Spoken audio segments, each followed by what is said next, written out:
Hey guys, what's up? This is your girl Sashi here, and welcome to another Real Housewives of Atlanta review. This review is for episode 7. So the episode starts off when Kenya was asking Phaedra if she had to give her husband a birthday present that involves two of her friends. Who will she choose? And Phaedra was obviously very, very upset that she would even ask her that, and she felt disrespected and whatnot. So she was telling her, go about your business and, don't pull that bullshit with her and stuff. So, and then she started saying that, she was joking and all these things and whatever. So, me too, I felt like, it was like very disrespectful for you to come and ask me that, especially when you were openly flirting with my husband. Like, I would be really, really upset. And so it was like really, really crazy. So we get to the part where they met up in the night to have dinner, and everybody was talking about what the other was asking. Everybody was like having a conversation about what the couples did, and talking about sex and getting in. And I mean, I could really, really tell that Kenya was like, she didn't feel, how should I say, she didn't feel really like comfortable. Like, you didn't, and you could tell that I guess she was jealous, or she felt bad that everybody was enjoying themselves, but she probably wasn't doing anything with Walter and stuff, because there's something so fishy about the whole thing. Like, from the beginning I had a feeling that there was something right between the two of them, and recently I heard, I'm not sure how true it is, I listened to an interview that Walter did with some radio station in Atlanta, and he said that she asked him to come on the show to be her boyfriend. So I was like, okay. And I was like, I knew that there was something really, really fishy about the whole thing. I mean, she was like flirting with other people, not only Apollo. She was flirting with other men on the trip and whatnot. So everybody was like, how is this? Like, it doesn't seem to them that it's a real relationship between the two of them, because ain't no way, right? Ain't no way that a man is going to sit there, and watch a woman that he really, really likes, flirt with other men. Like, he's going to have a problem with that. And so I just feel like Walter was just kicking back and cool with everything, and it just seemed really odd to me. Like, what man that really, really likes a girl, hoping to marry her in the future and have children with her, would sit back and let something happen? So, as I said, I don't know how true it is, but I listened to an interview that Funky Deneva posted on her YouTube channel, and I heard this interview and I was like, wow, just wow. But anyways, back to the episode. Yes, so I mean, I could tell that she was like really, really uneasy about the conversation that everybody was having around the table and whatnot. We get to the part where they went like for this massage, under this little, what do you call it, tent thingy. I don't remember exactly what the name is, but they had like a massage session outside. And Nene really came out and was like asking her point blank, like, what's going on between their relationship, and it just seemed really odd to me. Like, she Nene called it like she saw it, and she was asking her about that, and she was saying, oh, she don't give what about what anybody has to say. She's okay with a relationship and when. And I'm like, this girl is so fake and phony, and she's just doing the most and saying a whole lot of things that it's just, I don't know. She just needs she just needs to like get off the show. there's no reason for her to be on the show because she's so fake and funny, and I mean, most of the ladies that have the fakeness in them and stuff, but she is just way beyond fake and way beyond funny, and she just doesn't need to be there. Like, she's sitting, she's lying there, lying, like really really lying about the whole situation. She knows like she and Walter is not in any real relationship, or wasn't in any real relationship, and she's just pressuring the man. I mean, even when they was having the dinner, they were talking about what the couples were doing, like getting in with each other and stuff.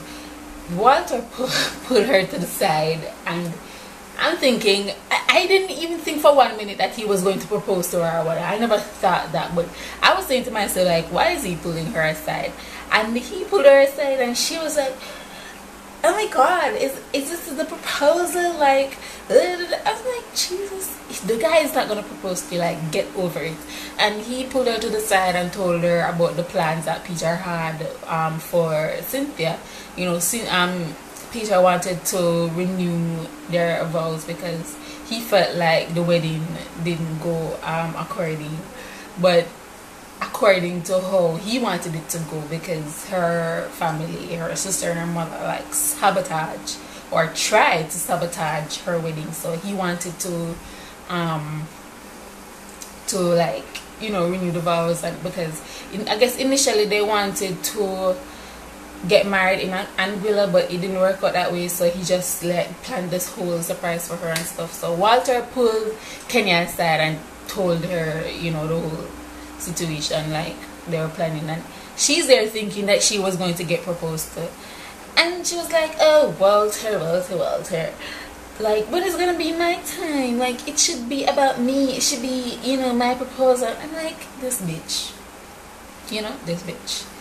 But anyways, I was like, it was like really really funny, because I'm like, seriously, why Walter is doing that? Walter know that he's not gonna propose to this girl, and he's pulling her aside, having her thinking like that. Of course she's gonna think like that, because I don't know where her head is and whatnot. But yes, so so basically, as I said, Peter wanted to renew their vows in Angola and stuff, because what had happened was, when they were getting married in Atlanta, the mother and the sister tried to sabotage the wedding by hiding the wedding or the marriage certificate. And I don't know, I just felt it was so wrong on many levels. Like, it doesn't matter when you have a daughter, sister, relative or whatever, you have no business in doing things like that and stucking your nose in their relationships like that. Like, it is not up to you, it is up to the relative, it's up to the person who they date, who they get married to. So the fact that the both of them were trying to sabotage their their loved one wedding, it was just like way out of line. So it was really sweet what Peter did, and try to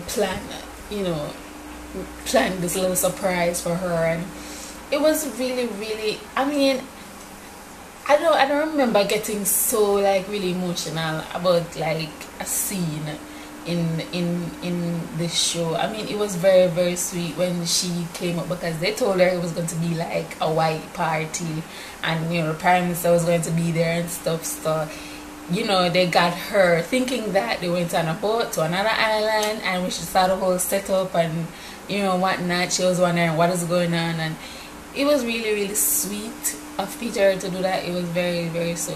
It was really really sweet, and it was very emotional. Like, to see, that, to see a man, like a black man, show his love, for his black queen and whatnot. I don't want to make it a race thing, but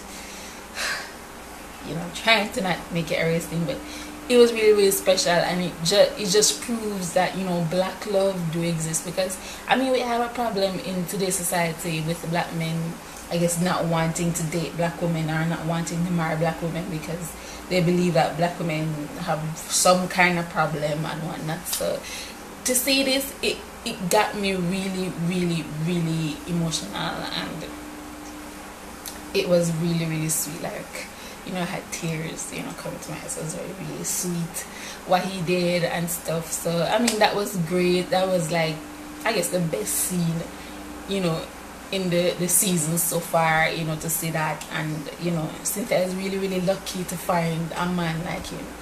You know, Peter is Jamaican and whatnot. You know, I love that he's Jamaican and stuff. And you know, it's really I'm really, really glad for her, and she's really lucky, and she's really, really lucky to find a man like that who would do something like that for her. So so later down in the evening, now after the wedding, the girls came together except for Candy. Candy, I guess, she felt tired, so she and her boyfriend went to bed and stuff. So the girls were having a conversation about the situation between Kenya and Portia. So Portia was explaining the situation, how she felt, you know, initially when she met Kenya and stuff, and you know, telling her whole story, her side of things. And out of nowhere, this crazy woman Kenya starts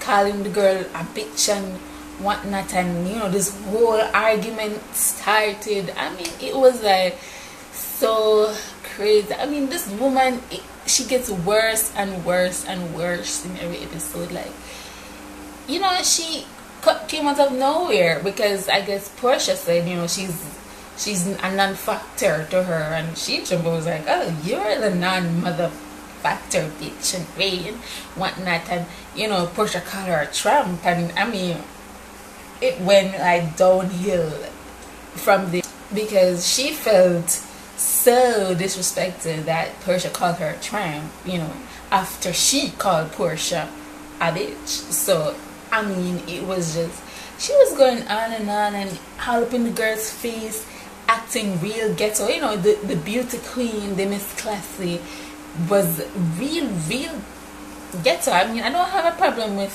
the ghetto or anything, but when somebody who acts like she's the most and so prim and proper and so acts like she's more classy than everybody else get like that, I'm like, seriously? And you know, a whole argument started, and she went over to the other side while Nini went, you know, talk to her and, you know, explain, you know, the situation to her, what she felt. And Portia came over there and was saying something, and she was all up in Portia's face, like putting her hands in Portia's face like that. And I was like, why is this girl acting like this? I just, you know what I feel?